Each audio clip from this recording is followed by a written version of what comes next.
Yes, I'm going early. I'm going early primarily because I don't know the number of places this is getting broadcast to. It might just be YouTube. It could just be Twitch. Who knows? I don't know because I wasn't entirely sure I clicked all the right things, but hey, here we are all the same. I don't have I realized I don't know if I still have the Monday night music. So we're going to just click some buttons in like a minute or two, and we're going to just see what happens, because maybe it's the Monday music, maybe it's not, maybe it's way too low and I need to mix it onto a different button on the board. Who knows? Who knows what's about to happen? This is very exciting. I will also point out that I know the camera is going to be all glitchy and shitty, and I appreciate the two people who suggested I get a different computer in order to stream better. Thanks. Love that feedback.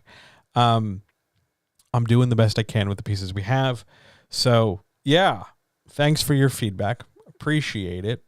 But no, there will be no brand new supercomputer plugged right in here nearly in enough time, let alone with enough money. But I do appreciate you taking the time to tell me my stream sucks and that I should get a, quote, real computer, and, quote, it would be better if I knew what I was talking about. Thanks. Thanks so much. All right, we got like 10, 15 seconds. Let's put a mouthful of water in our faces, and then we'll get going. Cool? Cool. All right, here we go. Let's get hydrated. Oh, man. Why did I put all the glasses so far away? Okay. I don't even have an opening graphic. Like, this is how woefully underprepared I am. This is disgusting. All right, let's just press the button and see what happens. I have no idea if this is playing. I know it's playing on my end, but I don't know if it's playing on your end, so who knows? We'll find out together. And now we'll see how good you are. All right, looking over my notes. We're good. No matter what anybody tells you, words and ideas can change the world. Oh my God. It is long. We should do something about that. Let's put it on a different button on the board. Let's make a note to do that, on a different day. But hello, everybody. Hi. This is, a thing. Kind of last minute, kind of not last minute. I've been planning to do this for a while. Originally, this was supposed to be a PDF. This was going to be a thing you could buy. By the way, if you want any of the PDFs of anything I've ever made, it's payhip.com/John helps you write better. This was supposed to be a big, giant PDF. Well, initially it was supposed to be a small PDF. Then it became a medium-sized PDF. Then it became a huge PDF. And it became too big, like way too big, like grotesquely too big. So, no, it's now a stream. And we're bringing back the Monday night streams. If you are a longtime subscriber to the YouTube channel or a fond rememberer of the Twitch stuff, I used to do Monday night streams and highlight damn near anything one night a week in advance of the Wednesday night writers chat. And I loved doing it. I really did. I genuinely loved doing it. The audiences weren't always so great. It was kind of like me just talking to the cat right over there. But I loved doing it. I loved being able to roll my sleeves up and get relatively crunchy when it comes to sort of crafting and telling stories and the bits and the tools to give you the things that you needed in order to do all the things you wanted to do. That was really important to me. But the problem was, well, there were two problems really. One, I didn't know what anybody wanted to talk about. There was very little response other than like, oh, that was really good. I really liked it. But by and large, I didn't know how to make that transition. I didn't run out of things to say. I could be still. I got a whole. Where's my list? Hang on. I got a whole list of topics. Where's my camera? It's like 46 of them on this legal pad. I got 46 other Monday night streams I could have done. So why didn't we do them? Because I didn't know what people wanted. the best way you can do this, the best thing you can do to let me know what's going on is tell me you like this stuff. You can find me on the Bird Hell site at awesome_John. You can leave a comment here on Twitch and YouTube. You can write me an email, johnhelpsyouwritebetter@gmail.com, or thewriternextdoor@gmail.com. You can go over to johnhelpsyouwritebetter.com and leave me some feedback. The best way that I know how to make the things you want to have would be for you to tell me what it is you need. Because if I have to guess, I am very likely going to guess something that's not entirely what you need to succeed. And that's my goal here. It's not just to sit here in my comfy hoodie and with my new ass haircut and just talk at length about whatever. No, I'm here to help you write better. It's literally in the name. So let me help you write better. Tell me what you want to talk about. Tonight, where's the graphic? It's over here. Hang on. Let's set that on the right side, John, so I know I'm always pointing the right way. Over there. Right there. There we go. It's we're going to talk about romance. We're going to talk about romance novels, romance structure, romance subplots, romance characters, some world building stuff. Basically, it's going to be a great guide that I want you to be able to show somebody, or it's going to be on the podcast feed tomorrow. So feel free to put this in somebody's ears who's trying to write a romance novel. And I'm assuming that somebody out there has never heard of me before. So let me give you the short intro. Hi, I'm John. It's my job to help you write better. I've been in the publishing industry since 1996, 97 is when I started. It's probably easier just to say 97 because it was the end of the one school year and the start of the next. But I've been doing this forever. And now it's my pleasure to do this in a far better medium than in a cubicle in traditional publishing. Now I just do this, and I'm a writing coach and sounding board and creative person, and I'm going to help you write better, period, plain and simple. Tonight's romance. We have a decent amount of information to cover. I am going to try and move slowly through some parts of this because it does get detailed, like detailed. If for some reason, whatever I'm saying and you're watching this is unclear or you have questions, the best thing you can do is over there, in the comments, down there, or in the chat, over there, let me know, and I'll be happy to re-explain something. If you're listening to this and you have no idea how cool my haircut looks, or the fact that I really trimmed down the beard, and you're just listening and you have things to say, don't just yell into your headphones. That's not going to help anybody. Let me know. Reach out on social media. Write me an email. Let me know, and we'll go over more things. I'd be more than happy to. I do want to say this because although this comes from the goodness of my heart, this is my business. If you want to support anything and everything I do, as well as suggest things, jump over to Patreon. Patreon.com/JohnHelpsYouWriteBetter. $2 a month. $2 a month. That's certainly less than a carton of eggs. $2 a month gets you tons and tons of stuff, including a Discord where you can get all the help you want all the time, ridiculously so, to whatever degree of detail you want. I strongly super recommend it. Thank you for saying it's an excellent haircut, Megan. I'm really, really proud of it. Like, you don't know how mullety it was in the back. Like I had him go all the way down to the skin back here, and I feel like I have a neck for the first time in, 10, 11 months. This is the best haircut I've had in ages. I'm very happy with it. I'm less self-conscious about it. And, I like this. So we're going to talk romance, and I'm going to try not to be too self-conscious about the fact that I lost this beard, because I want to keep doing this and there's nothing here. So we're just going to start. Cool. We're just going to start because I'm so well prepared. First, we're over here. I got to click that button again. Or I should just get used to showing the other side. We're going to do some basic notes about romance just so we're on the same page, okay?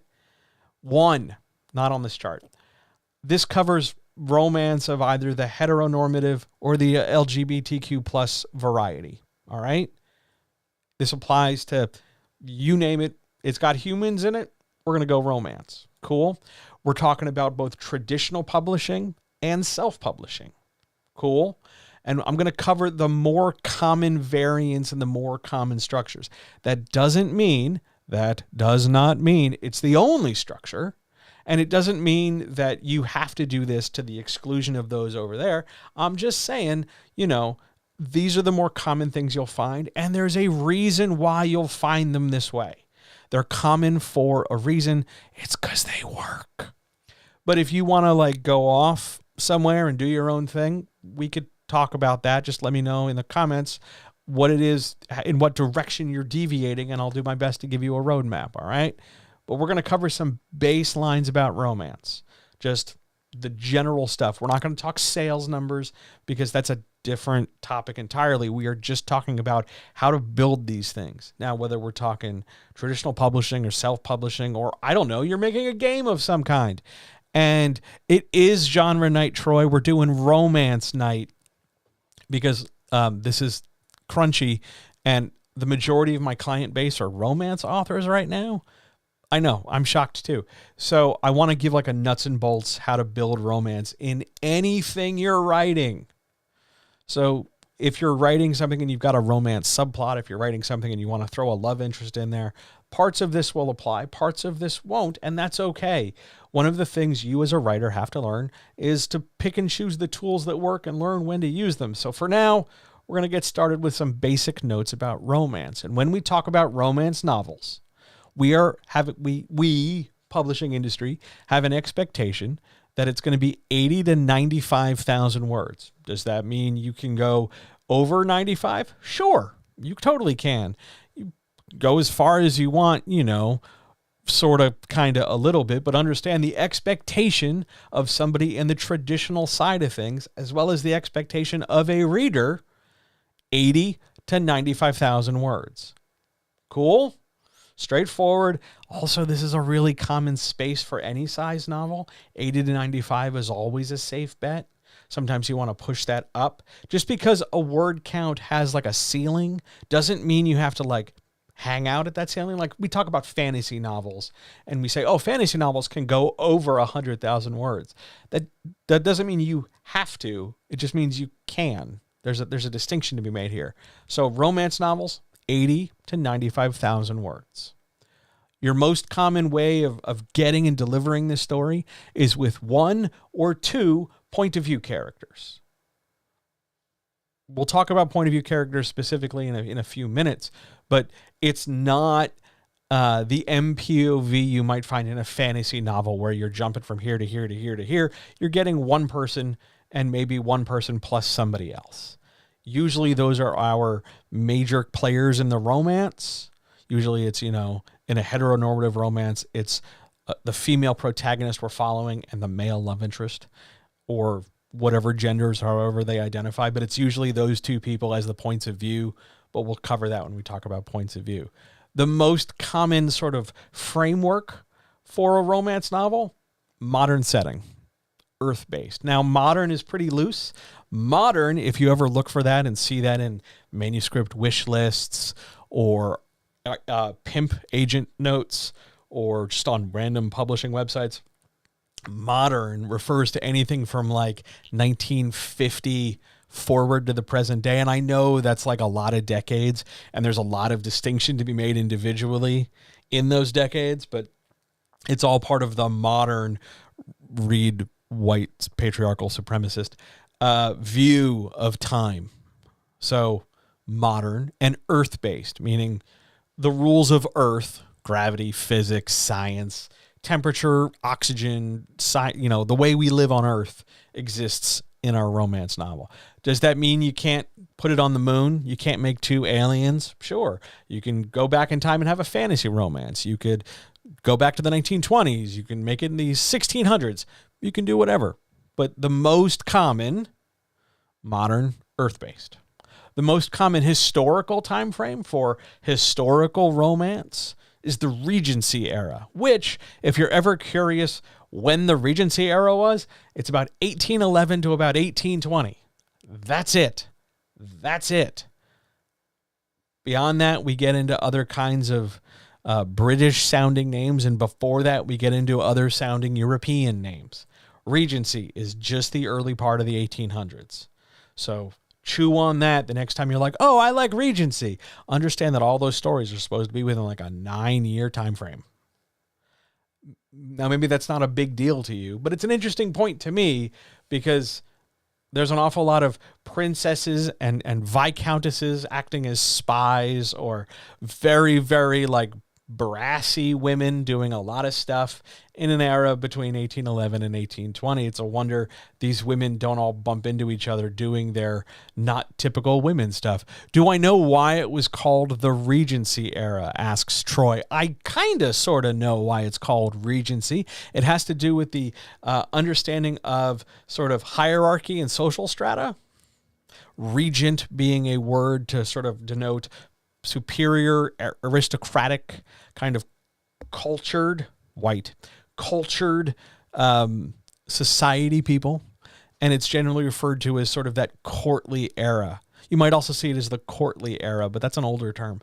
Regency is just referring to how the social structure, white, was normally laid out. Who's in this class, who's in that class, who's allowed to talk to here, who's allowed to have feelings this way, what kind of dresses do we wear, how many times do we fan ourselves, shit like that.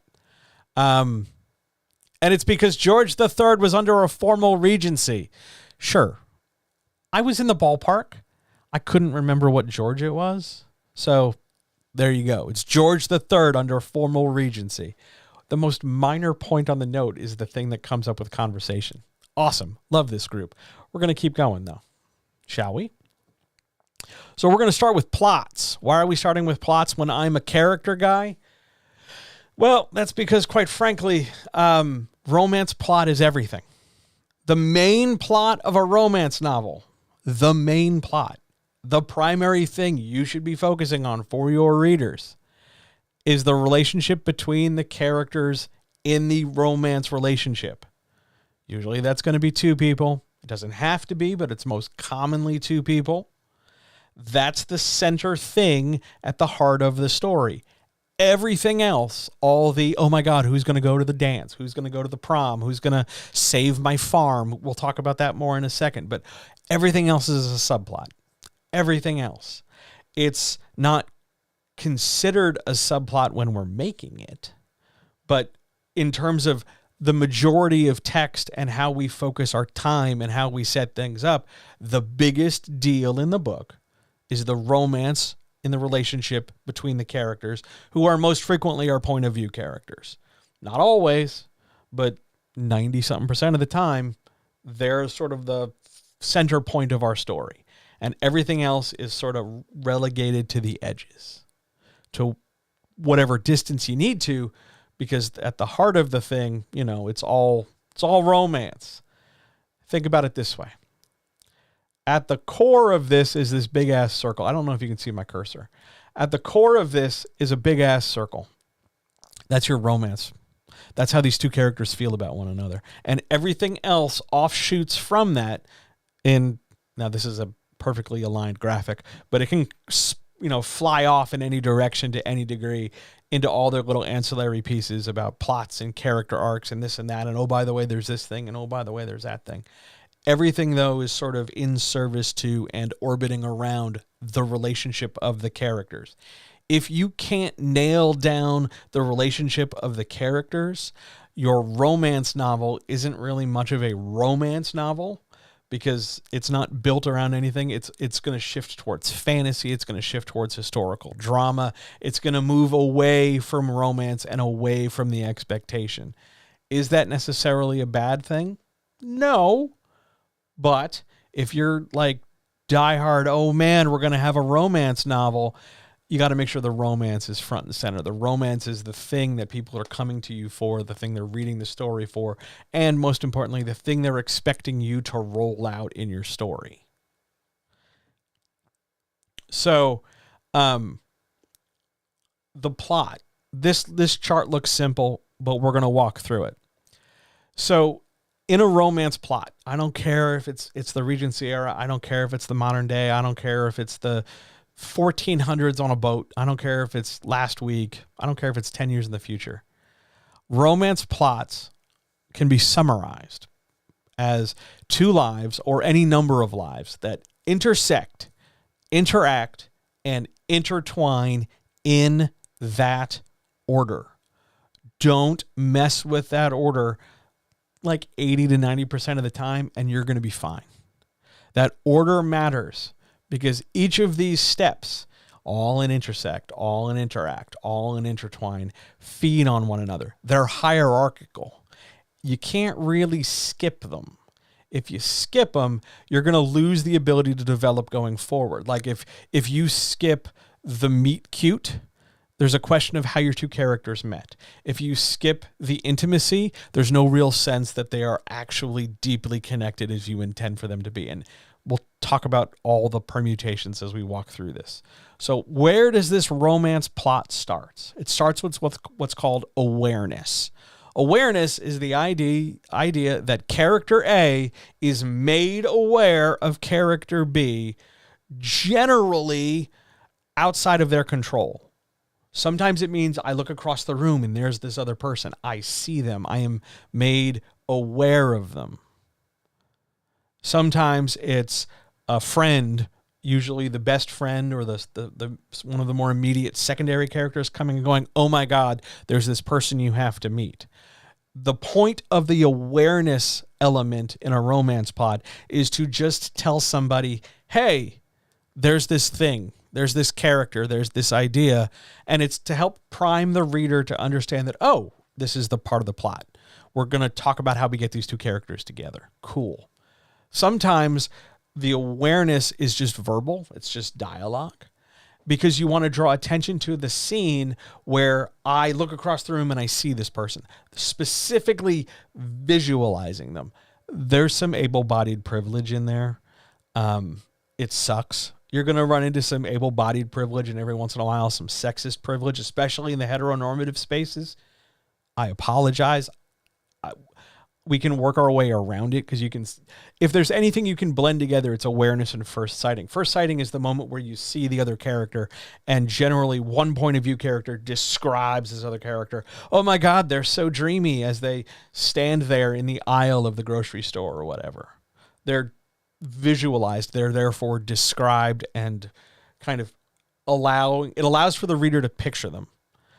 How that character, how our describing character describes the character. So how A talks about B doesn't necessarily have to be, I'm going to use the word truthful because it's a little misleading of a word, but I mean accurate.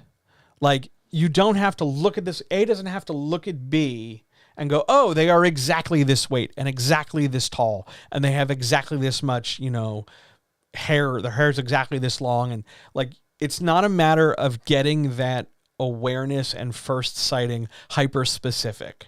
I am not expecting, I don't think anybody is expecting you to randomly in your life look or encounter some other person and immediately perfectly, flawlessly, understand their visual composition. Oh, they're this tall, they're this handed, they're this big, they're this small, whatever. It's unrealistic, unreasonable, and kind of lazy and convenient just to immediately peg them one way, specifically like we're reading the stats off the back of their baseball card. Don't do that. The first sighting is emotional. It's a snap judgment. Oh my God, that person's super attractive.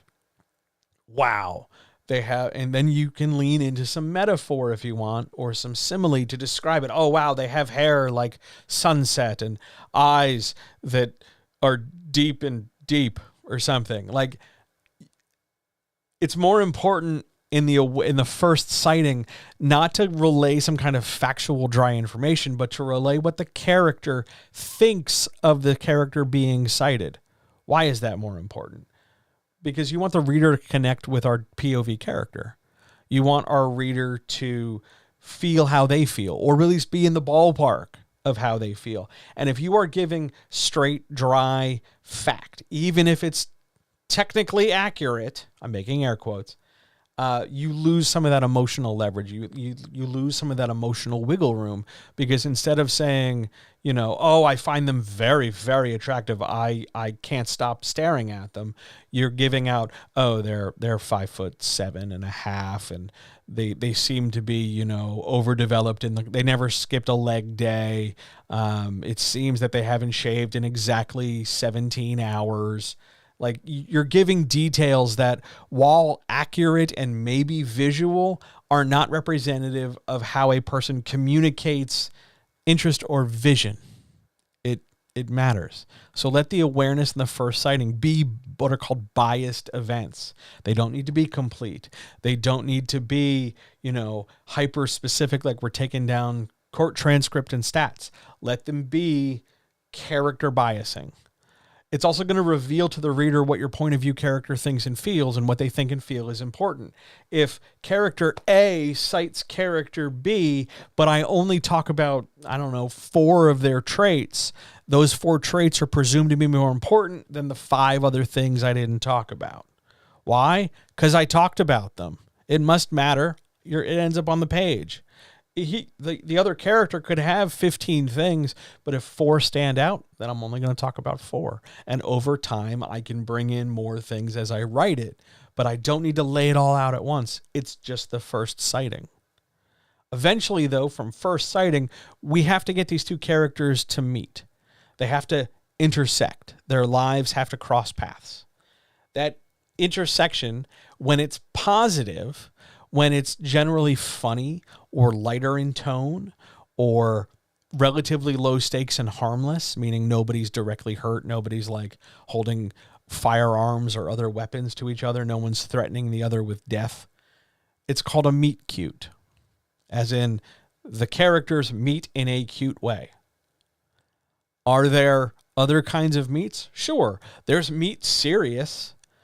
You see this in any situation where there's a power dynamic between characters, like the point of view character goes to a lawyer or a doctor. Those are the 2 most common ones. And all of a sudden they find themselves deeply enamored with the person who's going to get them out of some kind of trouble or assist them in some way. And they use that power dynamic to establish the reason for their meeting. The reason for your meeting seems like it should be a big deal, because a lot of writers at this point want to have a thing that feels very like believable or relatable. Like if you're going to have 2 people in an office setting with a meet cute, somebody's going to want to reference their own lived experience with cubicles and offices.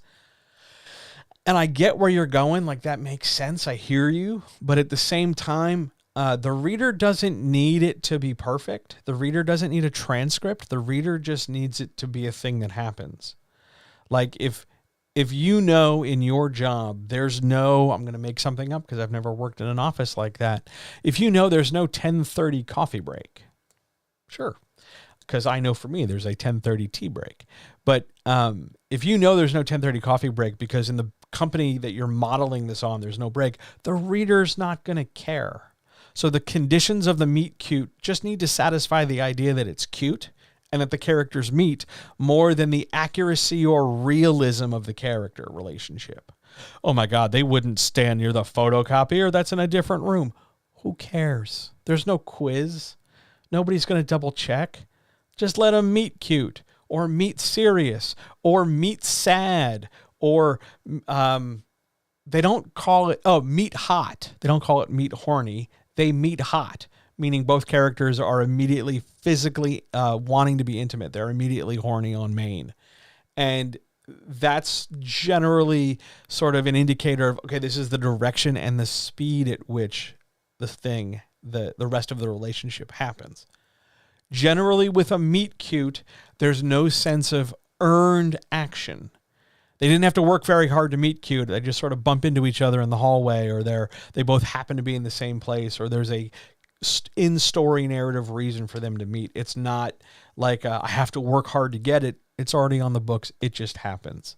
The reader is okay with some level of convenience at the meet cute level because it's just a meet cute. Now, sometimes the meet cute leads to another thing, leads to another element where the 2 characters intersect. And that's called the first interaction. Sometimes the meet cute is immediately the first interaction. A first interaction is any time where the two characters spend a scene together. Maybe that's a date. Maybe that's a conversation where they're just walking. Maybe they're working together on a thing. Maybe they're hiding in an elevator from the monster. Maybe they're doing whatever. It's the first time, though, the characters are doing more than just meeting. The goal of a first interaction is to make sure the characters, for lack of a better word, vibe. You want to make sure that the characters sync up, that there is some reason, and it could be physical, like, oh, they're hot. Could be emotional, oh, they get me. Could be mental, I think things. Could be social, oh, we all share a friend pool or whatever. Could be anything, but there are reasons for future interactions to happen. There are reasons for interactions to happen that stem from the characters more than the environment. A lot of writers will generate interactions based on the environment. Well, I guess I'll see you every Tuesday. Oh, golly gee, we got to be here. And that works in the short term. But eventually, you have to deviate from that, because if you're always going to have this sort of arranged, convenient, scheduled interaction, it's never going to feel terribly organic. And it's not going to feel like the relationship is developing if they're just sort of running into each other because they have to, making air quotes, have to run into each other for the sake of the story. First interaction is, in some cases, a big deal because some stories want to lean you towards love at first sight.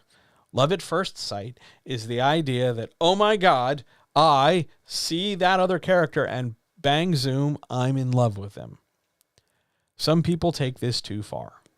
When you take love at first sight too far, a writer can forget that they have a job to do with this relationship they're writing because they just say, oh, well, the character's in love with him. A's in love with B. As if that excuses or eliminates their need to do any developing because they just said it. Why aren't you paying attention? A's in love with B. I'm done. You're not done. You're not done. You can say it, but the reader has to believe it. If you just tell the reader something, A loves B, the reader's going to go, yeah, because they don't have, and I know we talk about this a lot, they don't have any context for it. The reader needs context. Watching this relationship develop is what the reader comes to the romance book for. If you just tell them, bang, they're in a relationship. There you go. Ta-da, we're done. Yay. Why would the reader stick around? I know for some writers, it's difficult to sort of craft this relationship, that it's hard to do, that there are pieces that just seem like, how do I write this? How do I make it not boring? Well, good news. We're going to go, no, we're over here on that side. Nope, we're on that side. Sorry. I got to click the button again. Stupid mirroring on the camera. We're over there. We move from intersection, which was sort of environmentally driven. Oh, yes, it's an arranged first blind date. Oh, we both work on the same project in the office. Oh, you're the lawyer who's going to get me out of this stupid lawsuit or whatever. Intersection is environmentally generated because that's how our story gets started. However, because the characters establish some feelings in the meet cute and first interaction, we're led to other interactions. That's column number 2. Interactions. Those could be dates. Those can be more conversations. They're just more times, more scenes where the characters are together. What are they doing? Who knows? They could be doing anything. They could be doing oodles of stuff. They could be talking all about different kinds of whatever's going on in the world of the story. But it's a set of interactions. How many interactions? I don't know. How many do you want to write? There's no magic number here. For some people, the story is going to be the build up and the payoff. The big end of the story is their first sexual encounter for some characters. That's fine. Or the first time they kiss. That's fine. So everything prior to that is just a lot of interactions that layer sexual tension or layer physical intimacy tension or something like that. That's just as valid. That's just as fine as, the characters who go to the bar and hook up and then they actually get to know each other and fall in love. Totally fine. You just need to have these characters interact. Doing stuff. Sometimes it's date stuff. Sometimes it's not date stuff. It's entirely up to you. based on what it is you want them to do. Now, the result of interaction, however many you have, is that one or more characters develops feelings. Development of feelings is a critical element in a romance story, because if you don't develop feelings and then express them to the reader, there's no point in the romance. If you don't have, now, if I'm going to do this in a hyperbolic way, if you don't have that character writing in her journal before high school that, oh my God, that boy is so dreamy, then the reader's not really going to know how into the other character the first character is. You need to develop the feelings, both between the characters and for the reader's benefit. You can't just say, oh, they're in love. You can show it over time, incrementally, in pieces. It starts small. I think I like this person. And it snowballs into, oh, I'm down for this person. Absolutely. Generally, it's called a positive slope, meaning it starts small and it only improves over time. That is most common because it gives you the most level of escapism. It's the most fantastic. It's the most, ooh, that's very satisfying. But it doesn't need to be. If you want to like give them a very, what's the word I'm looking for? A very Sid and Nancy kind of messy, toxic, we're either, throwing things at each other or yelling or we're jumping into bed together. If you want to make it messy and, big drama, that's fine too. You just have to develop those feelings as a result of interactions. Now, sometimes those happen in separate scenes. Sometimes they happen in the same scene. As long as they happen, you're fine. Make sense? Both characters, well, all your POV characters, if you have polycules going on, all your point of view characters will develop feelings. The order in which they do can be fodder for your story. What if one person catches feelings before the other does? Well, there's some tension in our story that we can work out when we talk about subplots and arcs and stuff. But eventually, both characters or all characters involved develop feelings. And the feelings eventually lead to intimacy. Now, you can define, I guess will be the best word, you can define intimacy any way you want. It's hand-holding, it's kissing, it's sex, it's sharing a deeply troubling backstory and then getting a hug. It's, finally letting someone over to your house. It's whatever you term intimacy to be. For some, particularly in the more dramatic end of the pool when it comes to romance fiction, intimacy is the, forgive the pun, the climax of the story. The whole point is to get them into bed. And that's the goal. Intimacy, unlike the meet cute, is earned. And it has to be earned, meaning the characters have to do work to get there. If the characters don't do work to get there, like they just hook up in the middle of chapter 2, then future intimacy still needs to be earned. And it's earned from the development of feelings caused by the interactions. Do you see the hierarchy that's starting to build? Our first intersection, all the awareness and the first sighting and the meet cute and stuff, was environmentally based. They had reasons the story gave them to hook up and get together. But now, in an interaction standpoint, as the two characters have chosen to get together, to date, to see each other, to call each other, to talk to each other, to text, to visit or whatever, to hook up, to be friendos with benefitos. Those are character agency things. They chose this. That migration away from the story told us to, essentially, to we're choosing this, is what's going to help connect your reader to the characters. If you race to that intimacy because you really want to write like a sexy scene for whatever reason, or a passionate scene, or a caring, romantic, tender scene, whatever it might be, it's fine. You can do that. The world's not going to come to an end because your two characters hooked up on page 6. However, if you're trying to make this a romance novel, you are going to have to kind of not backtrack, but create situations where you can further develop that relationship beyond just them jumping into bed in the first chapter. Interactions lead to the development of feelings. The development of feelings, because the feelings are so intense, because they're so urgent, because that's what the story's built on, it leads to intimacy. Can you have multiple intimacy things? Sure. Characters start by, the old heteronormative cliches of their hands brush. And then all of a sudden, they kiss in the dark. And the next thing you know, they're tearing off clothes and everybody's just, finding new ways to get flexible and stretch their hamstrings. Loads of intimacy is possible. It's just that this section, this middle column, this interact column can go on and on and on for a while. And you as an author have to know when to rein it in. That's up to you. There's no magic number here. It's not like, 4 sex scenes, please. I will tell you this. There used to be formulas for this. Things used to be very boxy and very regimented.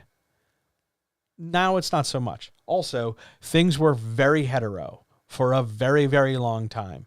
And it was presumed that stories were meet cute, development, intimacy, resolution.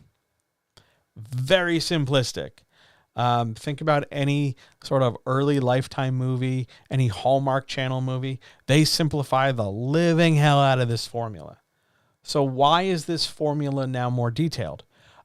I don't know if you know this, but the entire non-hetero community exists, and they are directly responsible for expanding these things.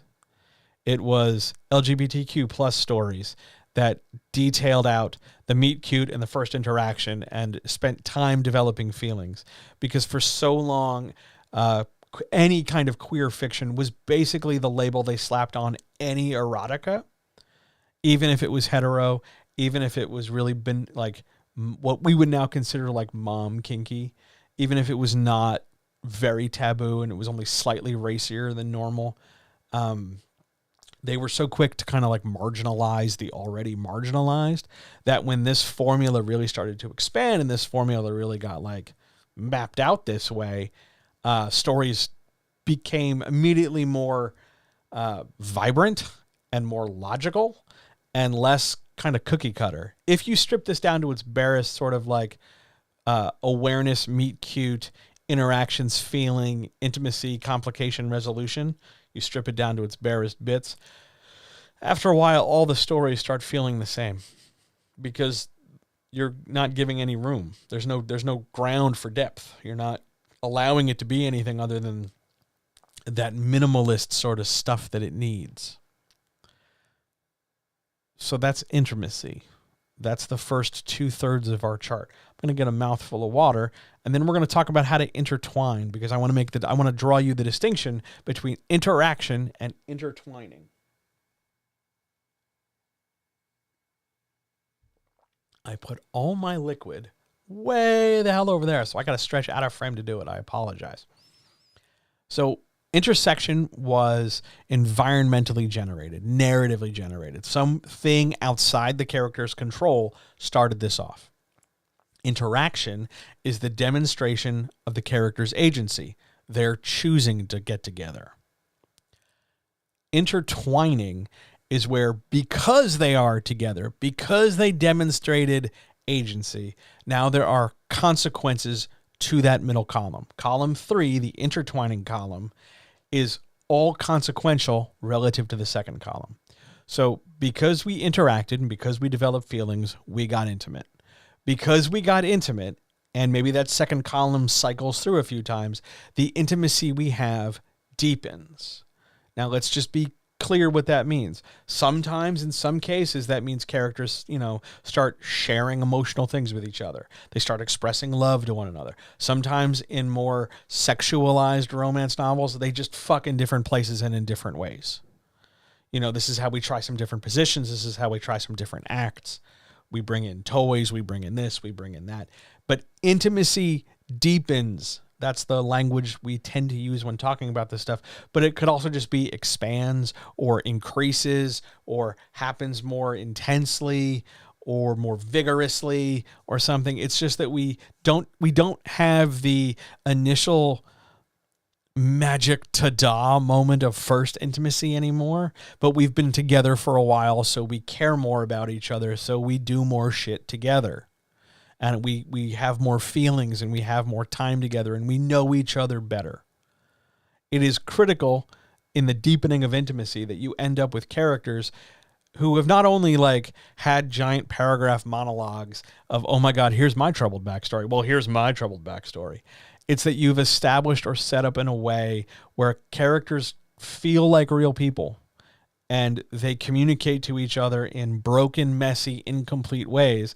Not so that the story fixes them, because that's not how human people work, but that even in their brokenness, even in their awkwardness, there's an attempt.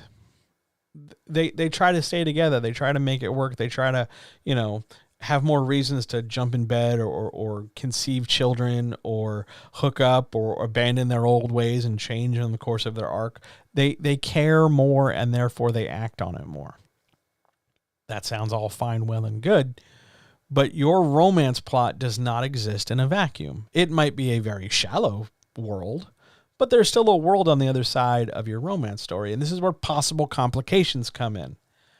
Now, we're going to talk about this in more depth when we talk about subplots, but complications, whatever they might be, are the outside world pushing in on the relationship. This is the terrible secret of the stubbled ab-having, boyfriend finding out that he's on the run from the law. The possible complication is that, the sheriff has tracked him down. Or somebody's mom disapproves of the relationship, and she's, telling everybody with a finger wag and a generally racist sneer they can't see each other. Complications are the outside world putting pressure on the relationship. Why do we need this? Because if your possible complications are not external, you are forcing the complications to come from the relationship. We can't be together. Now, if you fuck this up, if this doesn't work, you end up with what I refer to as the Natalie Portman problem. It does not actually have a great name. It's the idea that in the second Star Wars movie, Natalie Portman turns to Hayden Christensen and says, Annie, we can't be together. I'm a senator and you're a Jedi. As if that's supposed to be the clearest way to express a complication in our story. It's not a bad complication, but it needs so much more development, which is why they have to shoehorn in the Jedi code and all this stuff. But it still doesn't explain why the senator can't hook up with whoever the hell she wants. She's a senator. But that's neither here nor there. The point is, your complications are generally going to be external for the majority of romance novels. Why? Because it gives us a chance to do more than just talk about the relationship. It helps us tie things in together. I once had this explained to me by a queer author that this is why porn has plot. We're totally there to have these two characters hook up, but they did order a pizza. Or the sink is clogged and they had to call a plumber. Like, there are real world situations that press in on the relationship. When you don't want to do that, how do I say this? If you don't want to go the external route, you can go the internal route. However, be careful. If your internal complication is, I don't know how I feel about this person, and you start changing or reforming how that character feels or questions that relationship, you are somewhat, to some degree, undoing the deepening of intimacy that led us here in the first place. Because if character A is with character B and character A is seriously doubting, oh my God, I don't know what I should do. I don't know if I should stay with character B over here. What's going on? How deep can that intimacy be? Now, maybe there's story drama you can mine there. Maybe that's the space you want to have the story in. That's fine. There's nothing wrong with that. But understand that you're probably better off with external complications by themselves or a combination of internal versus external. So maybe it's a little bit, one character feels maybe not so worthy of the other character. And also, oh, by the way, the evil CEO is trying to bulldoze the orphanage. Internal and external together. Also, that combination, it feels more realistic. Readers can relate to that. because in their own lives, dating or being married to or being single by themselves with the rest of the world, they don't only have themselves. They live in a world with people and rules and structures and shitty capitalists and all different kinds of things. So complications matter. They're a big deal. However, because this is a romance novel, there has to be resolution. Something has to give, change, be impacted, be affected. Ideally, this is done under the character's agency. They take these actions. They do this shit. They're the ones who do the things that resolve the complications. If you take that out of the character's hands, it's not the end of the world, but understand that you're making the whole thing less satisfying.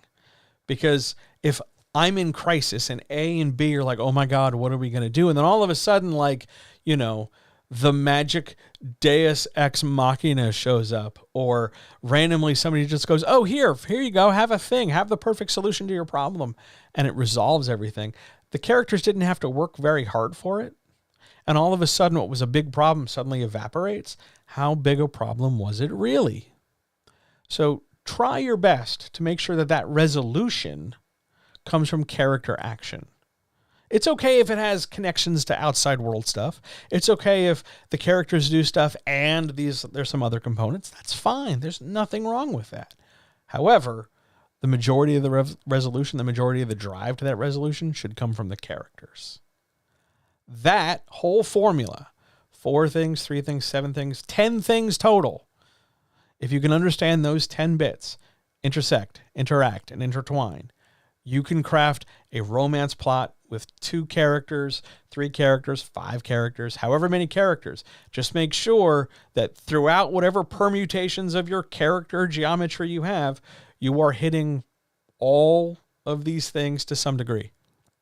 This is why when you get into your larger polycules, some things get real quick. Like, oh, hey, look, it's those 4 people. I'm going to date them all. And some things are really, really drawn out because you're going to have to tick all the... I don't want to make it sound like you're just ticking boxes at some point, but you're going to need all 10 of these components. At the very least, you're going to need 4. You're going to need meet cute, first interaction, intimacy, complications, resolution. So what's that? 5? 1, 2, 3, 4 or 5. You're going to need, those at the very least, because that's story structure. Here, though, this is your basic formula. Everybody good? Makes sense? Because I'm going to go to the next slide because we spent hella long on that one. Subplots. Yep, there we go. It's that button. Subplots. If the romance relationship is the main thing, subplots are everything else, right?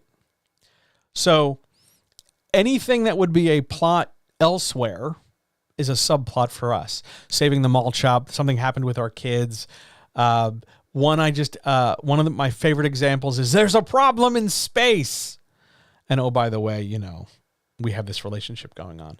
What would be a major plot is a subplot for us, but also what are subplots everywhere else are still subplots here. Like, will my daughter go to college, or are we going to fix the car? Now, Troy asks a question. Do you think romance audiences are easier to write for because they expect a formula to be followed so closely? No, they are harder in some cases to write for because even though everybody's writing to the formula, you still have to show what you would do with the formula. You got to put your own spin on it. You got to develop your own pieces. Just because it's a formula, just because, yep, it's 2 people, they're hooking up, they're doing this, they feel this, they say this, they do that, and we're done, doesn't mean you are, what's the word I want to use, absolved of the responsibility of figuring out how you would express it. So they've seen so many flavors of so many things. They are incredibly savvy. Which is why when we talk about subplots, you generally find newer authors really coming out of the woodwork and really finding like really far out things like, oh my God, there's a problem in space, as opposed to something far more terrestrial and maybe even a little mundane. You don't have to go like way out on a limb in order to create some subplots. You don't. There's no need. You can, but you don't have to. Craft your plot, craft your story, and make it the best you can, and it's going to work just fine. So how many subplots can you have? Yes. I know that's a terrible answer. I know people are like, I need a number. All right, here's what I tell people. Here is my professional opinion. You need one main plot, maybe 2, 3 at the most subplots, okay? Because that's more than enough to juggle. 2 subplots and a main plot will butter your bread all the way through, and it'll be just fine. Now, what those things specifically are, I leave that to you. But it doesn't need to be made hyper complicated. It's just that subplots are less focused on. They are kind of off over there to the side.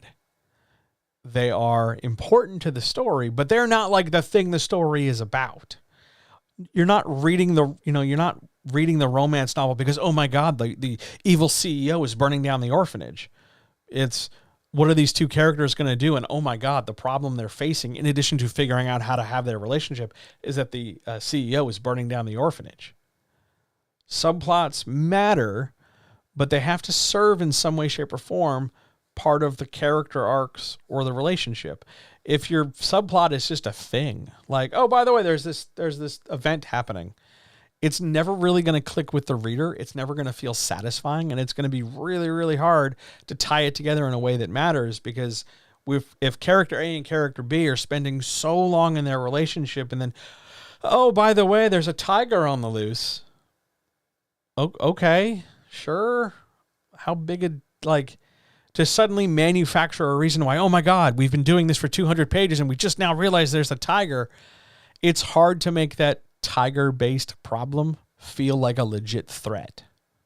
Even if you had little notes and little news blurbs every time they get in the car to drive to the motel to have like dirty fantasy sex, the radio news announcer comes on and says, look out, there's a tiger. Like that's not enough. That's not enough at all. Like, that's not that different than being able to drive down the street and just seeing a billboard that says it. You need to develop it if you're going to put it in the story. So because romance readers read a lot, like a lot, there's a reason why this is considered by many people to be the most dense genre, packed with the most authors. Because they're so dense and there's so many people doing this and people are really, really trying, even though there's a formula, there's still a lot of individual room for creativity and still a necessity for you to stand out despite there being a formula. Don't mistake formula for paint by numbers. You still got to paint your own canvas. Off we go. This is a romance subplot map. Here's how you lay this out. Now, you might notice that this looks incredibly similar to basic 3-act structure. That's because it is 3-act structure. We've just miniaturized it. So in the first act, our subplot is developing. It's being introduced, right? That's the brown part of this triangle over here where it says first act. Then there's a line. That line is called an event. That event is a thing that happens, like the characters discover that the problem is a problem. That leads us into the second act, where the stakes and danger increase, as well as the threat or urgency of the subplot. Oh my God, the CEO is everywhere. The tiger is on the loose, whatever it might be. Now, eventually, as we end the second act, the middle part of this subplot, we reach a section of the story called build. The build is the section of developing the subplot that builds us towards climax. The build is preceded by an event, and the build ends with an event that takes us into climax. Build is sandwiched between 2 events. Can you skip that middle event? Yeah. Should you? It depends on the story you're writing. But you definitely need to transition from build into climax. There's a typo on my chart that's supposed to say climax. I'm sorry, I copied the same square twice. Climax is the highest point of tension in a subplot. It's the thing where it seems most dangerous. It seems where the problem is looming and huge and the characters need to do something in order to resolve it. They need to confront the evil CEO. They need to wrestle the tiger. They need to have a car wash that saves the malt shop. They need to ski down Devil's Mountain. They need to win the drag race at Danger Point. Whatever it is, the climax of the story. Now, generally, you want this climax to affect and be impacted by the character arcs of the characters. Because if I've already got all my shit together and I'm already in this great relationship with character B, then it really matters less to me, the character, how the subplot goes, because I already have this relationship, and that's the main plot of the book. So, who cares? You need to make it care. So try your best to align story climax, i.e. the climax of the relationship, the highest points of tension thereof, with some climax-y or climax-ish stuff in the subplots. Once that climax is done, though, we immediately move to resolution. We immediately just start wrapping things up. Now, because I can only draw certain size triangles in Canva, that triangle is not the right size, and you can have a pretty abrupt resolution, but you do need to have a resolution. If you just stop your subplot when the climax is done and hand wave it away or never bring it up again, it's going to feel undone, messy, untidy, unclear. Because one of the benefits that resolution gives is it gives the reader a chance to understand and contextualize as well as catch their breath. So if you had the evil CEO who's, angry that, oh my God, they raised the money and the orphanage will be fine and I can't bulldoze it. Let's go, evil goons. And then, instead of having them drive away angrily on their bulldozer or having, some moment where everybody parties at the orphanage, if you just stop, it's going to feel like you're missing something. It's going to feel undone. So please do not neglect resolution when it comes to subplots. I'm going to pause there for a hot second and ask you if you have any questions about the ton of stuff we just talked about. Also, I need to put more water in my face because now we're going to go talk about the other major thing in this, point of view characters. Are there, though, any questions on plots and subplots?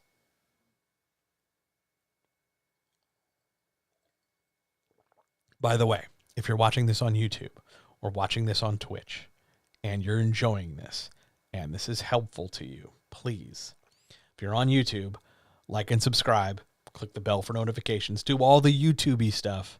It really does make a difference to me. It would help me a great deal. If you're watching this on Twitch, feel free to give a follow because I'll be doing more stuff like this for other genres. I'll be doing more stuff like this for lots of stuff again.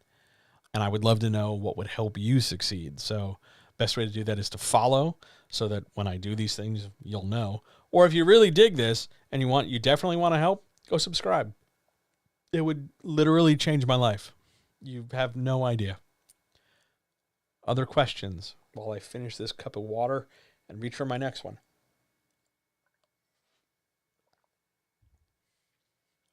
Yes, no, anybody?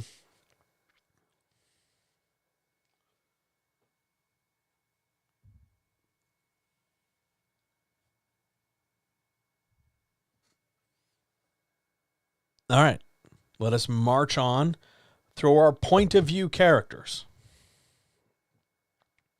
Point of view characters. Now, the most common way of expressing point of view is either with one narrator, who we will call A, or two narrators that we will identify as A and B.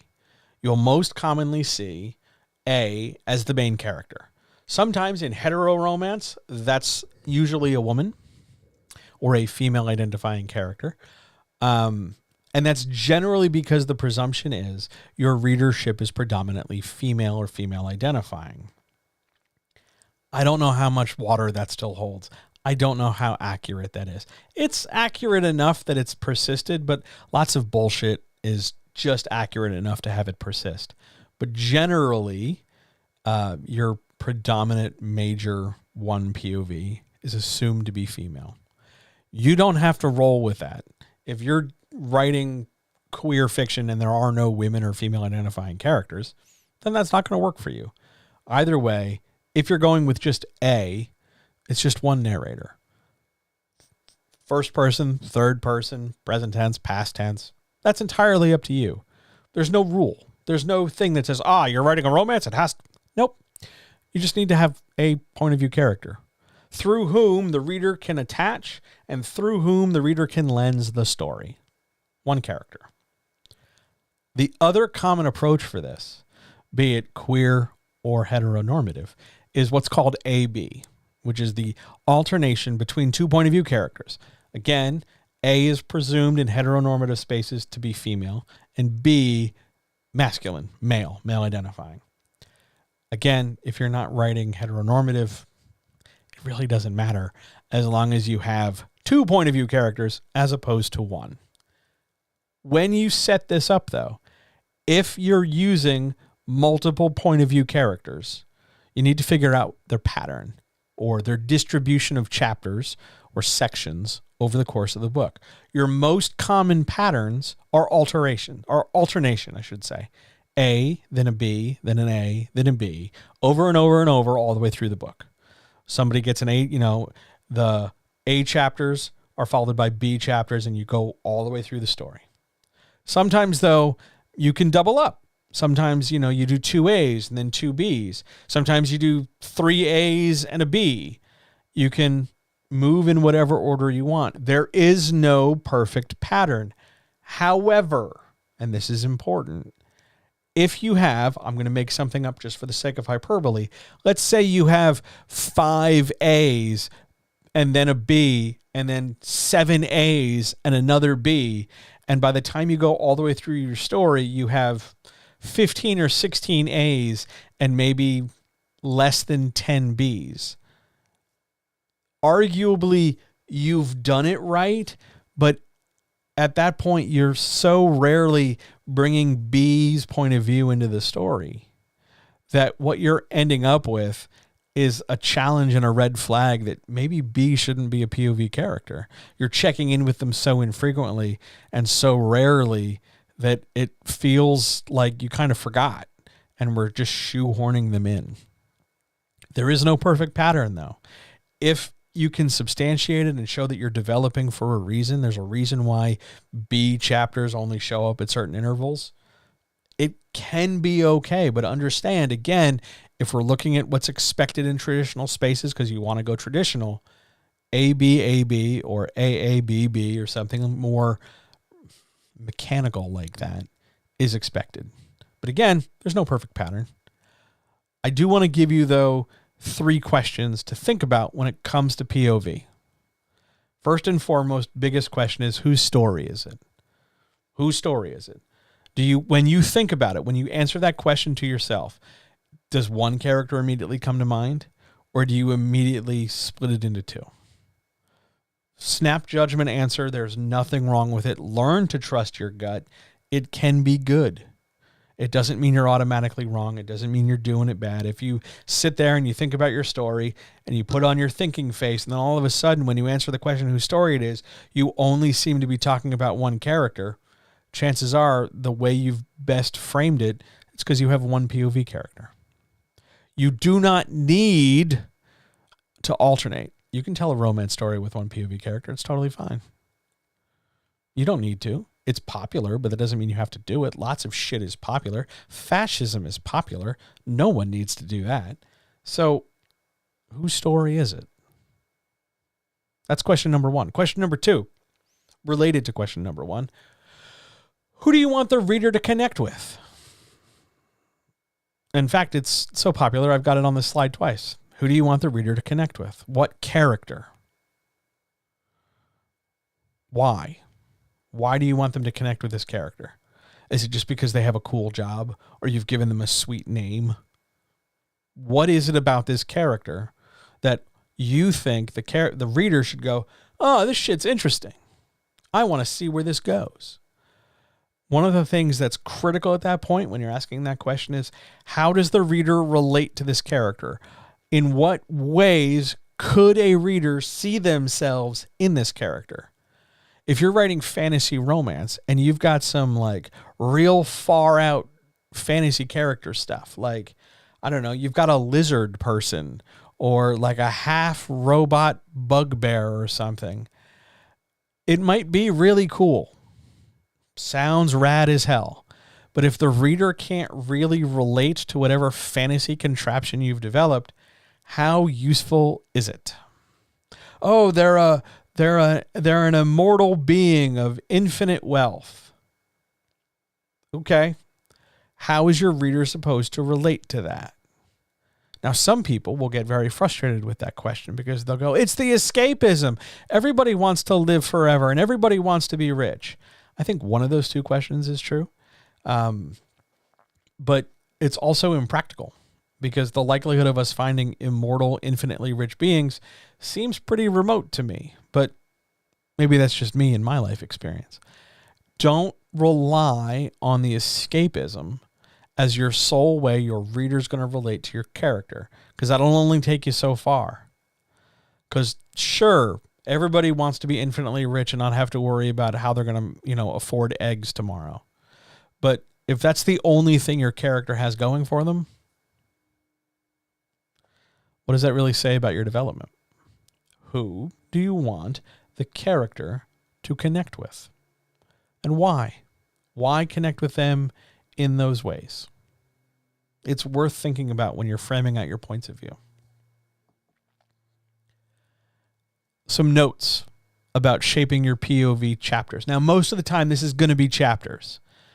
It's easiest that way. Just for you, from a production standpoint, it's easiest if you're moving from chapter to chapter, A to B, A to B. Does it have to be chapters? No. It's helpful because it's easy for a reader to follow.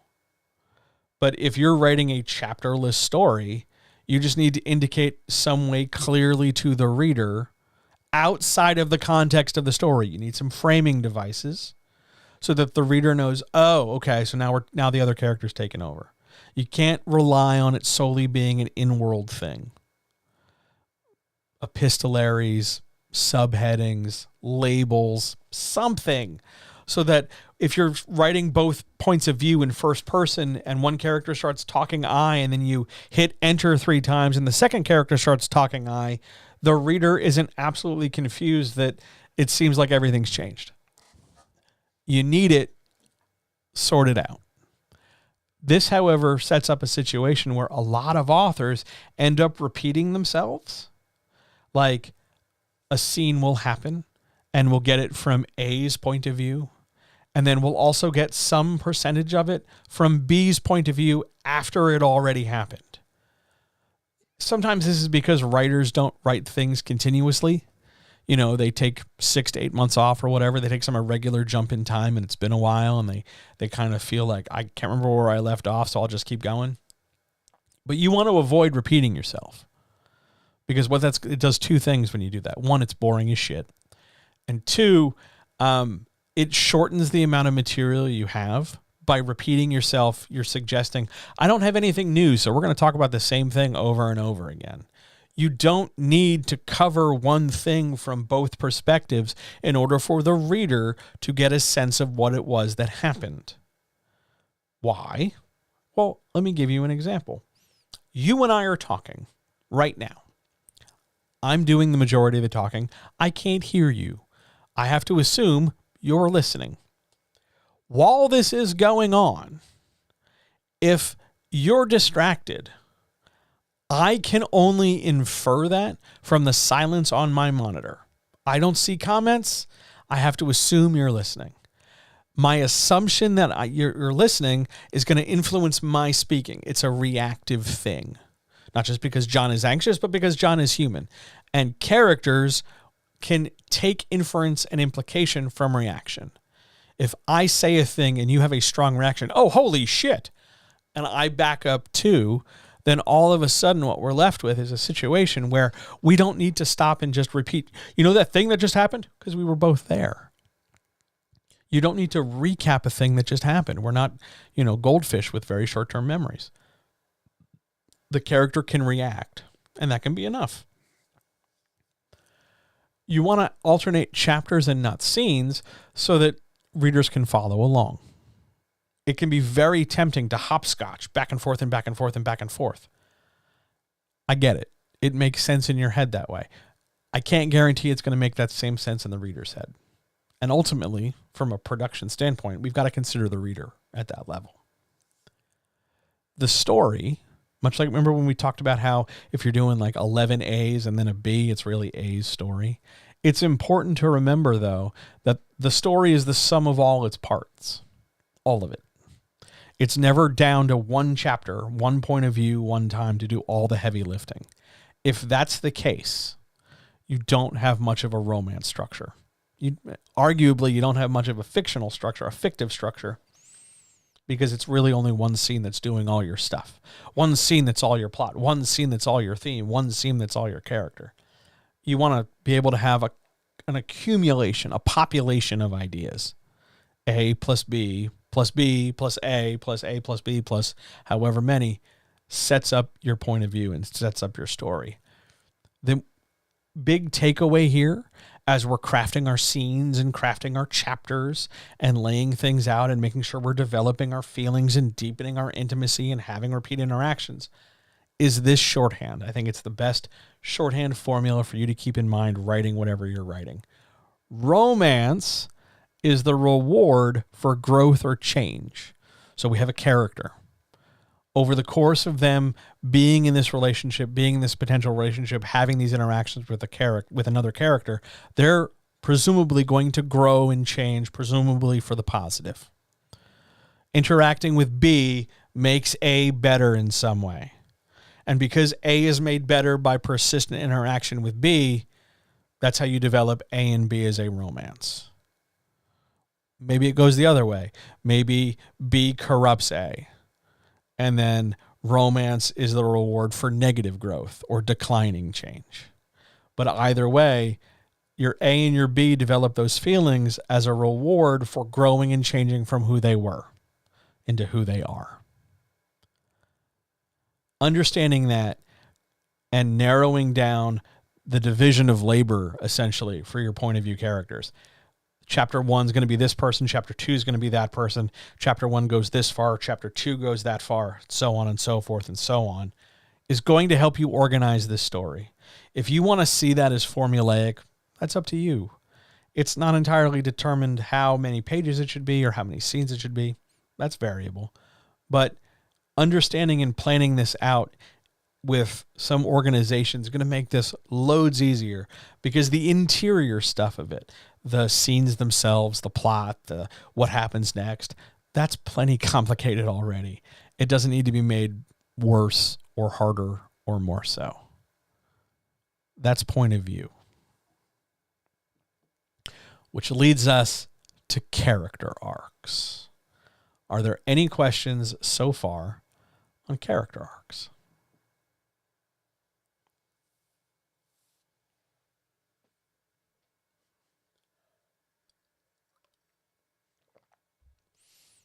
This gets a little abstract. Just a warning.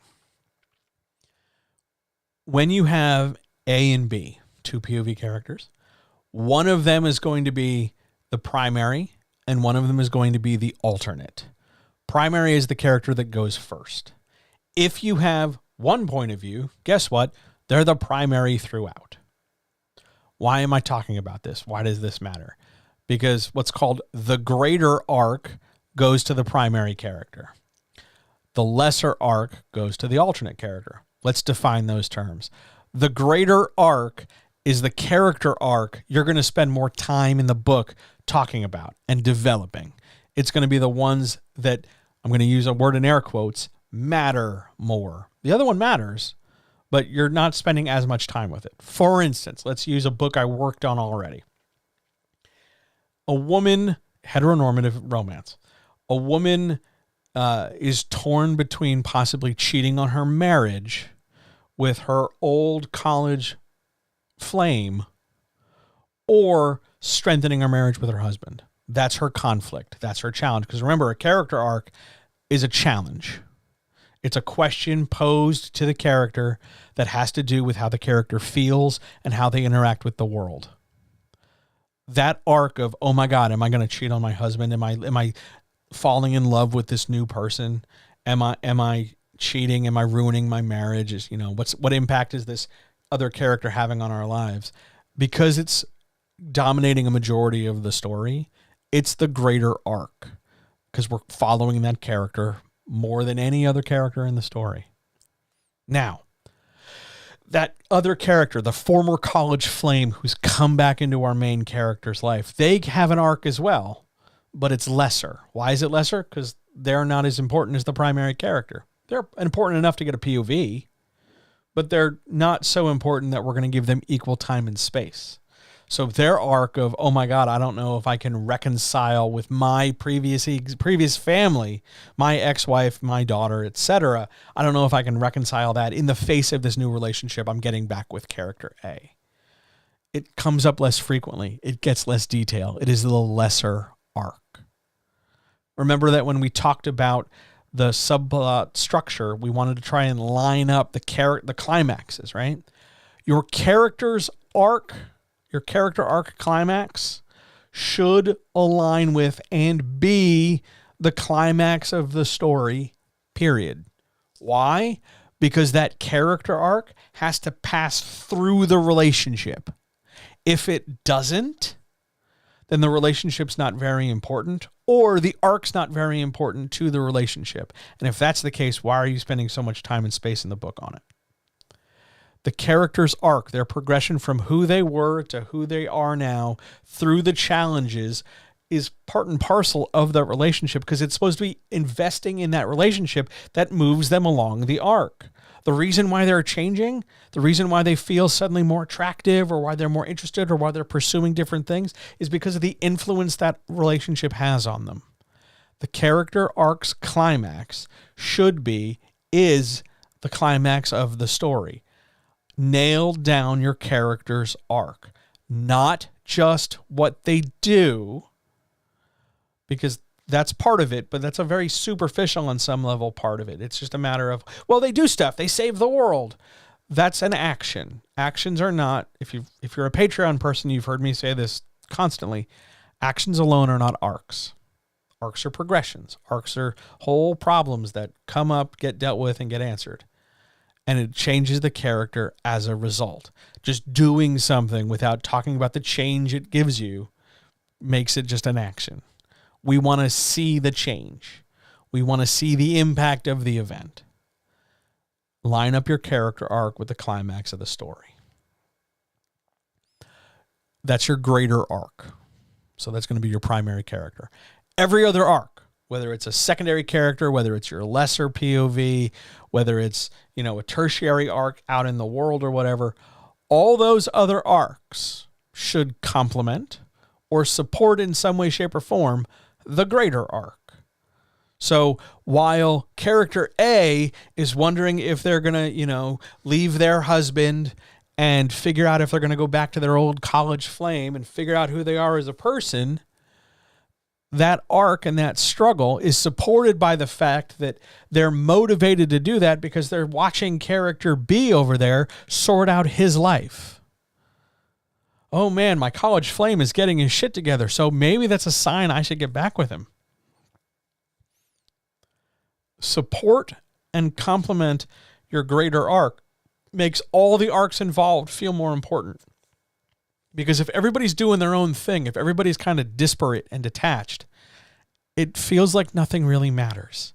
It feels like nothing connects, and it feels just like you've stacked together a series of events in a book, rather than having it tie together.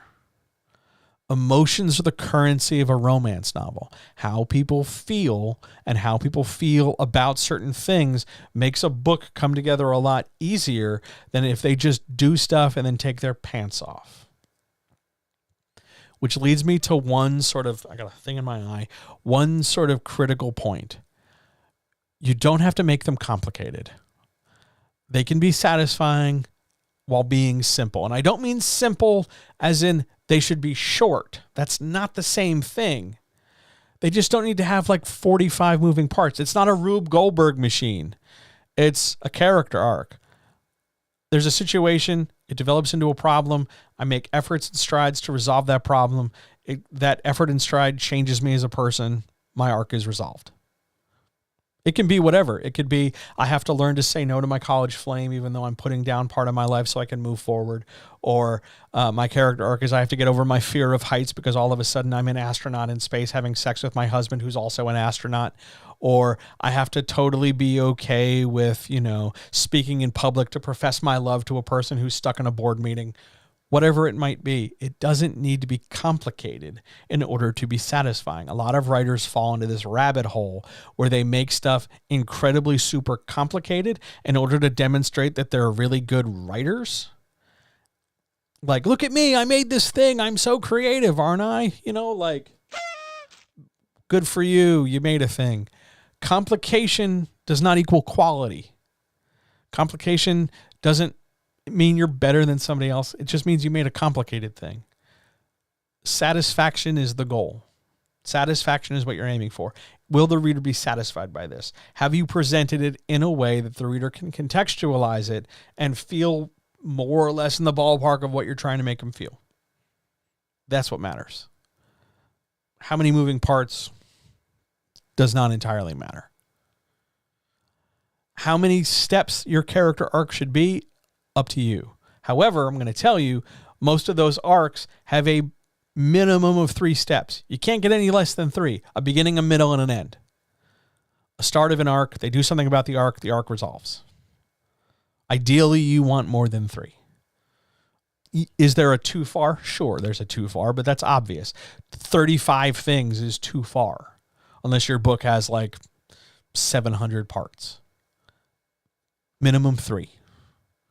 A good ballpark number, if you're really trying to push on this, 5 to 7.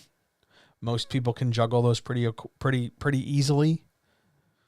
It doesn't mean like you get bonus points and an extra cookie if you have 8 or 9 or 10. That's fine. You just need more than 3, okay? Don't complicate this. Don't make it more than it needs to be. It's just the growth of a character from the beginning of the book to the end of the book. Just move the character along because of the relationship. Weave these things together. If they're detached, everything feels weaker. If they're connected, everything feels more important, monumental, urgent, impactful, fun, good, sexy, whatever. It helps to tie the pieces together. Next. And our last bit, world building. Oh boy. Romance world building is pretty variable. There's a lot it could be. We talked about how Earth Modern is our most common framework, but it can be a lot of things beyond Earth Modern. And I know right now there's a very common trend, especially in traditional spaces, to not only have, I'm going to make air quotes, realism, but have very grounded, researched realism. What does that mean? That means if you're writing the story about, I don't know, a firefighter who falls in love with his neighbor during firefighting mudslide season, you are going to do, or you're supposed to, making air quotes, do like extensive research about, halogen tools and temperature and parajumping and flame spreading and fire breaking. And I got to learn all the terms. No. Can some of that stuff help? Sure. But again, there's no quiz on this. There's no it has to be a certain way because the reader somewhere is going to point it. Look, come here. Look at me right here, right? Look at this. Pay attention. Any reader that's going to dock you a star because you didn't use the correct number gauge of a hose, fuck them. That's an unpleasant life they must have if their big thing on the internet is to try and get a cookie from you because they're going to point out that, this thing, this fact, this hose you invented doesn't have the right number of who's a thing and what of my jiggers. It doesn't matter. Researched realism is a trap and a level of paralysis that makes you think things have to be a certain way. They don't. This is not a matter to see what writer is smarter than other writers. Doesn't fucking matter. Doesn't fucking matter at all. So let's cover some world building stuff. A smaller world is better than a bigger one. Because when I say a smaller world, I don't just mean like, instead of a kingdom, we have a castle. That's technically smaller, but within that castle, we can have 1 billion rooms. You've got plenty of space. You don't have to just say like, we're going to put them all in one locked room. I mean, you can. I've read an excellent romance novel where the entire couple is just locked in an elevator and they're hashing out all their shit. It was gripping as hell. There was no sex. The only intimacy was them like laughing at each other's jokes. It was dramatic. It made me cry. Smaller is better because it gives you constraints as a writer. Let's address one more note here. So sometimes when the world is smaller, there's still a whole lot of like, how are we going to get from here to there?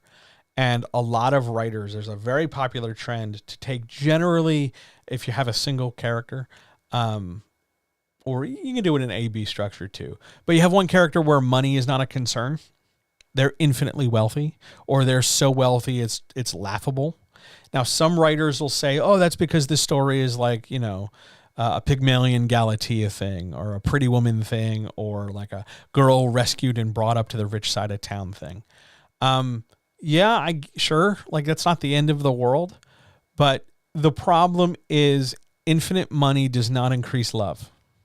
It doesn't. Just because a character has the ability to never question how we get from point A to point B does not mean, oh my God, this character loves me so much more because now I'm on a private plane. If that's what you're going for, if you're saying, oh my God, I'm on a private plane, they must love me more, you're missing the fundamental building blocks of your relationship because you're screaming that your characters are crazy shallow. If they immediately interpret like, oh my God, they love me because of these objects. Maybe your characters are shallow. Maybe that's the whole arc. Maybe that's their thing. They're shallow and they have to learn not to be. I don't know. It's your story, not mine. But understand that what I refer to as the cheat codes. So that's infinite money, infinite power, magic, telepathy, supernatural, like absurd level powers, not just like I can make shit float, but like I can turn into every fucking kind of bird in the world. Like big, ridiculous level things that eliminate danger and stakes so that you have to create equally ridiculous responses. I can turn into any animal. Oh no, the villain also turns into any animal. Oh, okay, that's great if we're writing a cartoon. It's a little less practical when we're trying to make somebody relate to the character. Be careful with your magic powers. Be careful with your cheat codes. However, taking this back to world building in general, just like we have world building in all fiction, your world should have rules. Maybe that's physics. Maybe that's gravity. Maybe that's humans breathe oxygen. Maybe that's things are brief. Maybe it's cars and traffic exist and cell phones exist. Maybe it's not. Maybe it's a high Renaissance kingdom where every merchant has a floppy hat. I don't know. But the rules of the world should serve the story, not out of convenience. Convenience would be the characters face a problem, and then all of a sudden, oh, right, here's the solution right here in this room of solutions. We have a whole cup full of solution juice. It should not be convenient because that's eliminating challenge. It should be an opportunity. Why an opportunity? Because in an opportunity, there's a chance it goes wrong. There's a chance that it's not perfect. There's a chance it could mess up. And that tension, that I don't know what's going to happen-ness of it, is what keeps the reader reading. Ultimately, whatever the rules of the world are, they should facilitate the existence and need to resolve the problems. And it shouldn't, nothing should be easy. Nothing should be easy for these characters. Moving on to a little bit more structural stuff. I see this a lot, and I didn't know how to phrase it, but explaining something does not mean that you've proved it's necessary. If you've got page upon page of the history of the kingdom, why? It's nice that you wrote it. Good for you for coming up with it. But just because you've explained a thing, or you've given a character a troubled backstory with a lot of stubble and abs, and all of a sudden they're sitting there in the rain, pouring out their feelings, that's nice. But explaining a thing does not suddenly make that thing necessary for the story. Explanation by itself is just you taking up some space, writing some stuff. The necessity of a thing. Why does it need to be there? Why is X, whatever it is, in the story?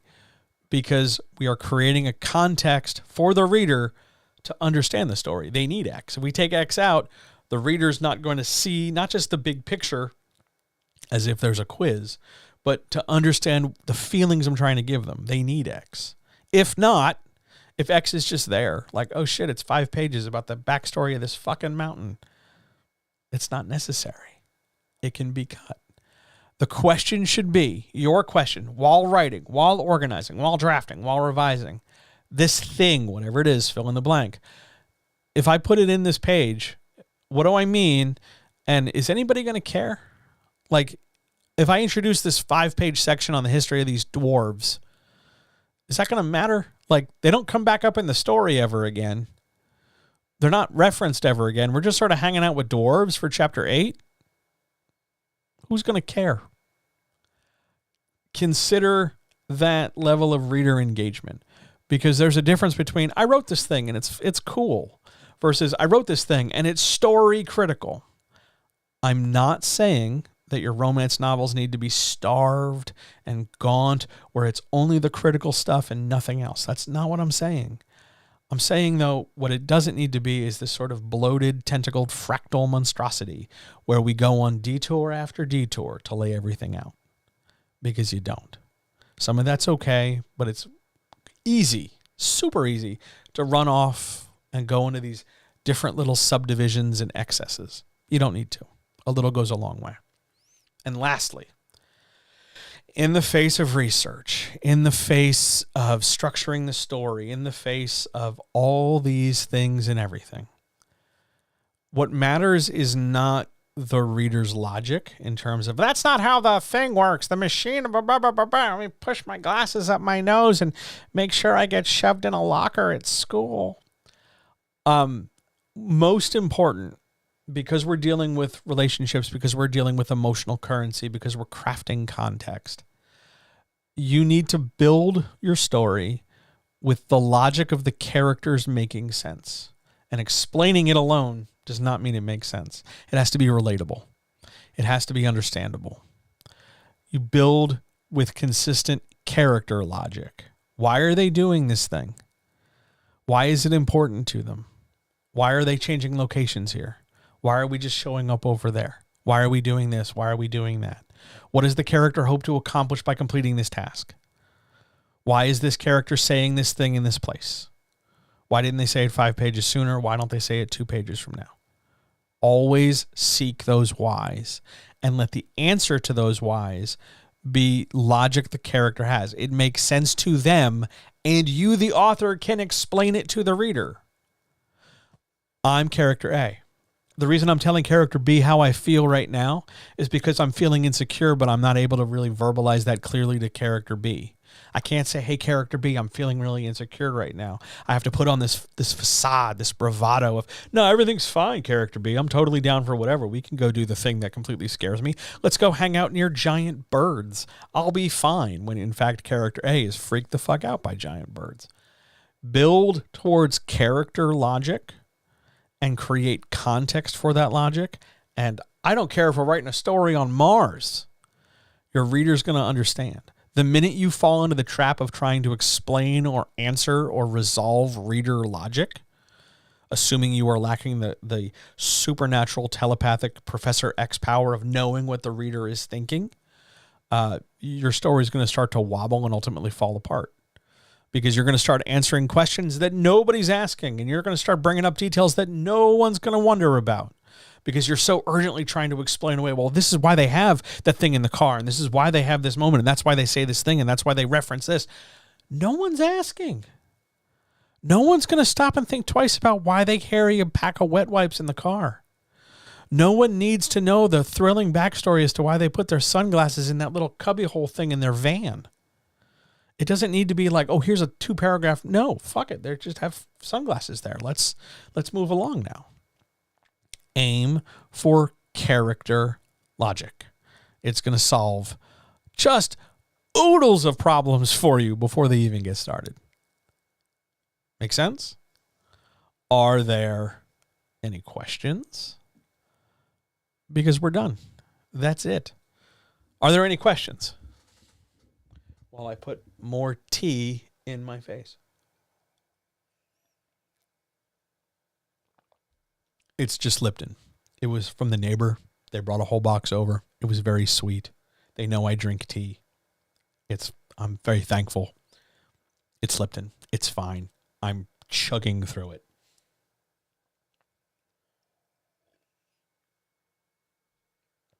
Any questions, issues, comments, concerns, etc., etc.?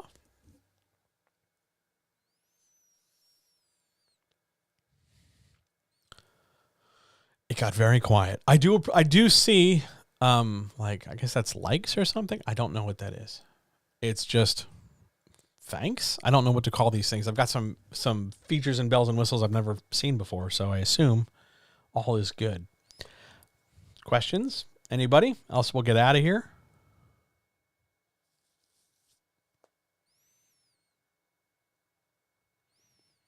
All right, so let's do some housekeeping first before I hit the outro. Hang on, there's a question.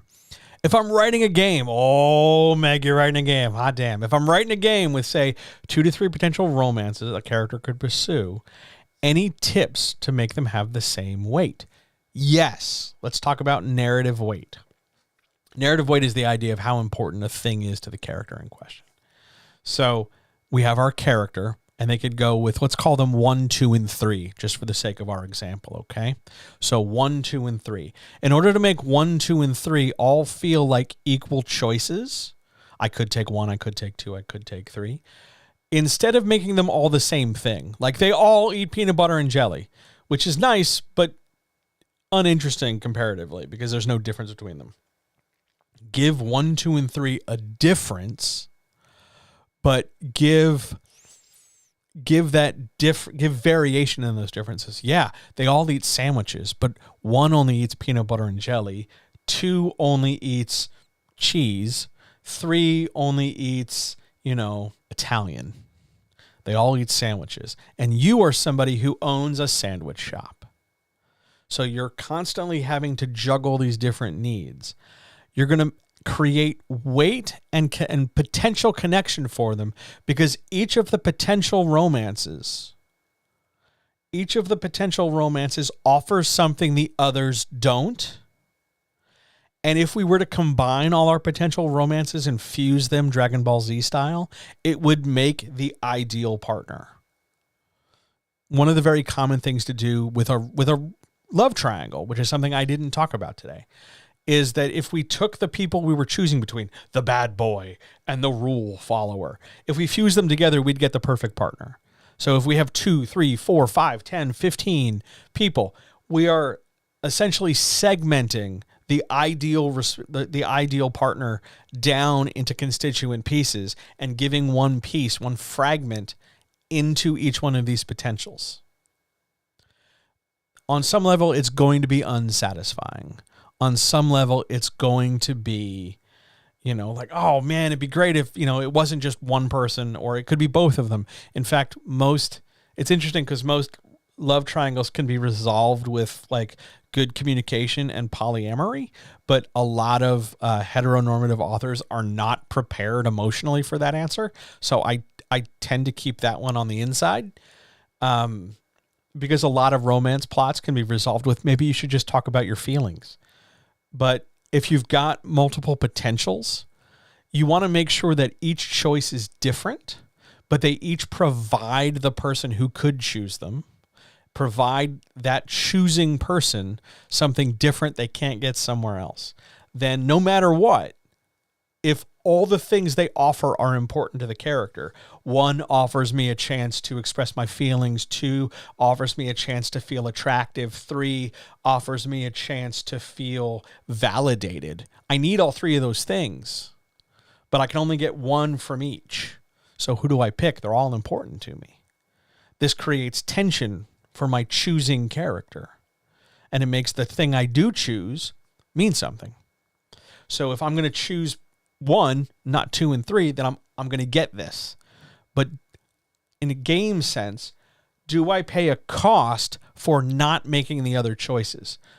Is that choice mechanized? Is that choice narrative? Or both? For fiction people hearing this and wondering what the fuck I'm talking about, when I say mechanized, I'm talking about dice. But in fiction terms, when I talk about mechanized, I'm talking about consequential to the story. What happens to the character? What do they lose and how do they feel about it? That's the mechanic in when I say mechanized for fiction. But if I talk about just narratively, like we hand wave it, I didn't date the bad boy. I went with the rules follower. I guess I'm not wearing a leather jacket at the end of the book. My narrative loss or my narrative gain is fairly minor. My question to you, Meg, is always going to be, from a design standpoint, are my mechanics in support of my narrative, or are my mechanics the thing that create conflict to move my narrative in different directions? When do I pick up the dice? When do I make my narrative? When do I spin my spinner? When do I flip my coin?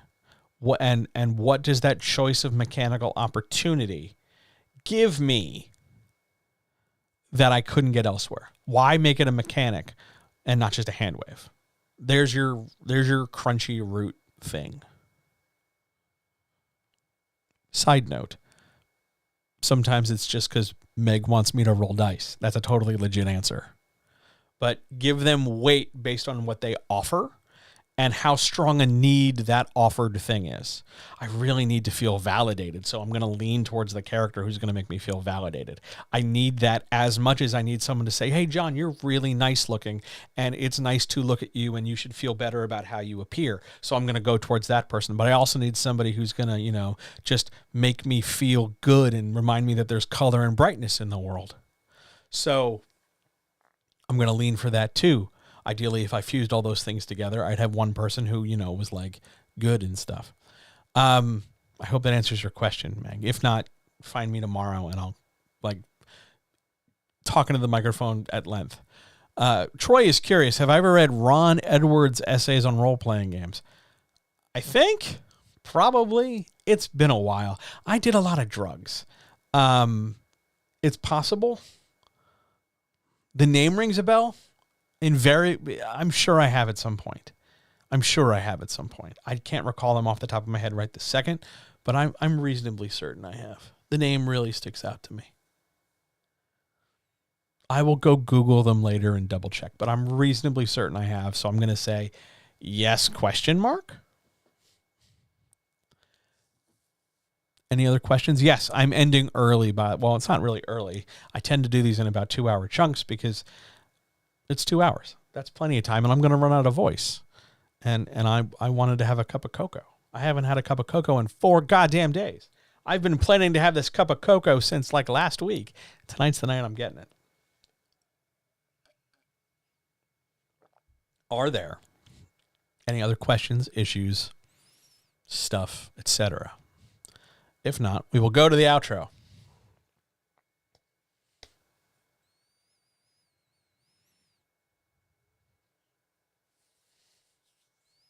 Outro then.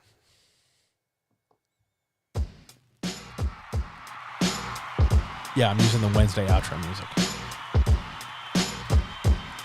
Thank you, every single person, for being here. Thank you for checking this out. Thank you for watching the stream. Thank you for your comments. Thank you for your likes. Thank you for everything. This was great to get back in the saddle and in the swing of things. I really appreciate it. This audio is going up onto the podcast feed for tomorrow, for Tuesday at the time of recording. This video, which I think is already technically viewable on YouTube as a live stream, will be permanently ensconced as a YouTube video tomorrow. So everything will be available within certainly 24 hours. I'm not going to load it up overnight, but it'll be out tomorrow for sure, and I'll post about it on social media. Thank you so much for being here. It really means the world. The next time I'm here, by the way, is Wednesday. I'll be right back here for the Writers Chat at 7 p.m. Eastern on Wednesday, February 8th. So that's 2 days from now. If you enjoyed this, if this was good for you, if you dug this, if this was nice, and you want to support this and see more stuff like this happen, patreon.com/John Helps You Write Better. Your support means the world to me. Keeps the lights on, keeps the camera going, keeps everything and me alive and kicking. It would mean a great deal. If you like this, leave a comment down below. Please don't forget to like and subscribe and click the bell for notifications. And if you're on Twitch checking this out, please, if you're not already, consider following and subscribing. Following is free. Subscribing means I get to eat food. It's pretty rad. We all get to win. I look forward to being right back here Wednesday night, the 8th of February at 7 p.m. answering your questions with the Writers Chat. If, by the way, you want to know what those questions are, patreon.com. Jump to the Discord. I've already got a first draft up. The questions will be finalized tomorrow, and if you want to suggest questions, that's the best place to do it. Thank you so much for being here. All power to all people. I love you all. I'll talk to you very, very soon. We will probably do another one of these in the very near future. Stay tuned to the newsletter, johnhelpsyouwritebetter.com/newsletter for more. All right. See ya!